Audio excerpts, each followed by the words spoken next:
Hello, this is Mike from Dimensional Walking. Today I'm going to do something a little bit different, I guess. In a way, it's going to be a kind of a high strangeness, kind of a mystery. Okay, and this is high strangeness is about a man in the military-industrial complex and more, basically. And the man's name is John Wheeler. Okay, if you don't know him, I'm going to give you a little background on him. So John served three presidents. He served his country well, but his life ended on a garbage dump and he was killed by blunt force trauma.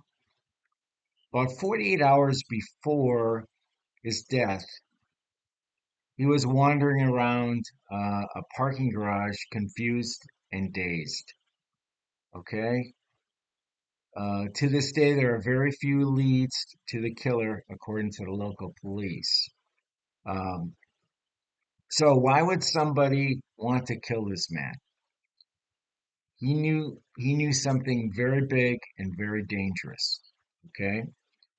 Uh, First, it's important to know that Wheeler wrote a manual on the effectiveness of biological and chemical weapons. Okay, and he was strongly against using either of them. Um, so he probably knew the following. Okay, our military had moved 60,000 plus tons of one of the most poisonous gases in the world. And the name of this is phosgene. Okay? So let me repeat phosgene is one of the deadliest substances known to man. And even a very small release of it, let's say in a theater or in a stadium, an enclosed stadium, would kill thousands of people in a very, very short time. And they would probably, most of them wouldn't get out with some damage, if not death, then severe lung damage. Okay. So the 60,000 plus tons was brought from Iraq to a weapons arsenal storage area in central Arkansas. Uh, if you are again exposed, one of the things it does do, I just want to kind of emphasize how powerful this stuff is. It would literally explode your respiratory system. Okay. And the Russians probably also knew we had this big quantity of phosgene. So the military, knowing the Russians were in the know, needed to dispose of it.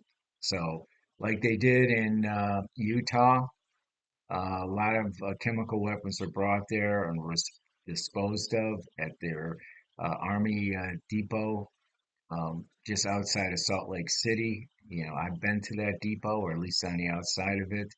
And I had a friend that actually worked there, and he was part of disposing of a lot of these chemical weapons over the years there. So, anyways, there's another one of these depots. In fact, I remember him talking about it in central Arkansas, and this is where this phosgene or gene went to be disposed of.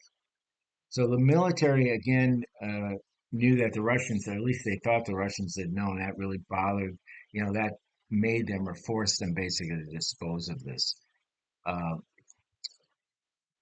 so the way they do this basically is they pump it into a deep underground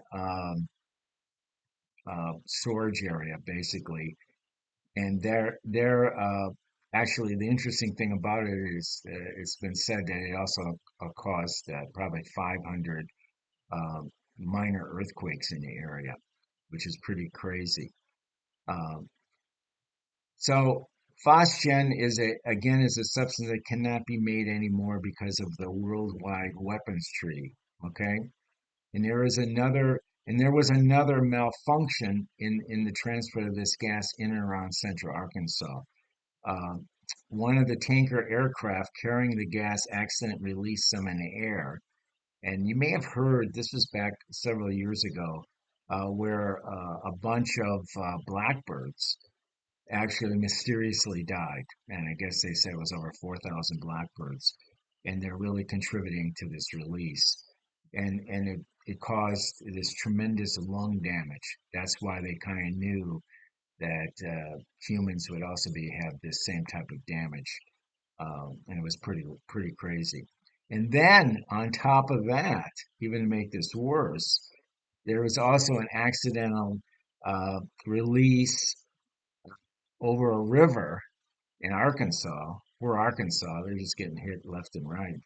Where at this time it killed about 100,000 fish because the gas, again, it not only can get you in the air, it can also get you if it gets in contact with some water.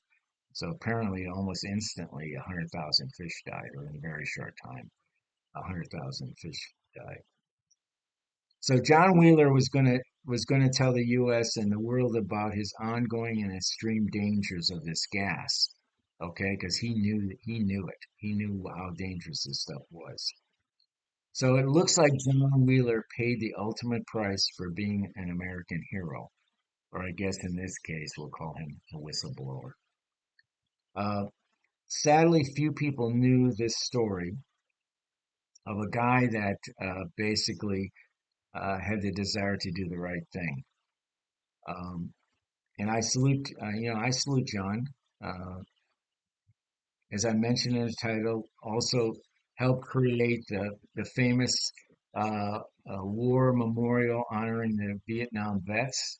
So he was part of that. I think he had a little bit of a guilt thing going on, possibly because he was probably involved with the military-industrial complex in creating, some of these chemical weapons. But he also wanted to stop the production of these chemical weapons.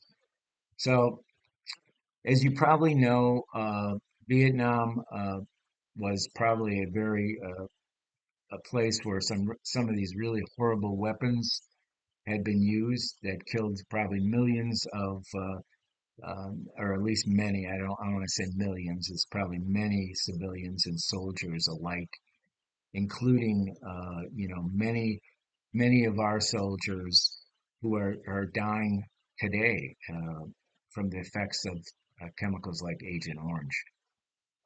And I had several neighbors that were military people from Vietnam, and several of them had died directly from Agent Orange, and several of them were dying from cancers uh, that they believe, and the military's confirmed now that's probably from Agent Orange.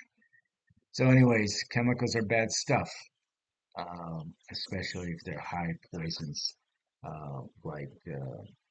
like John Wheeler was trying to tell us all about. So, anyways, with that said, that's it for now. We'll see you. Bye bye.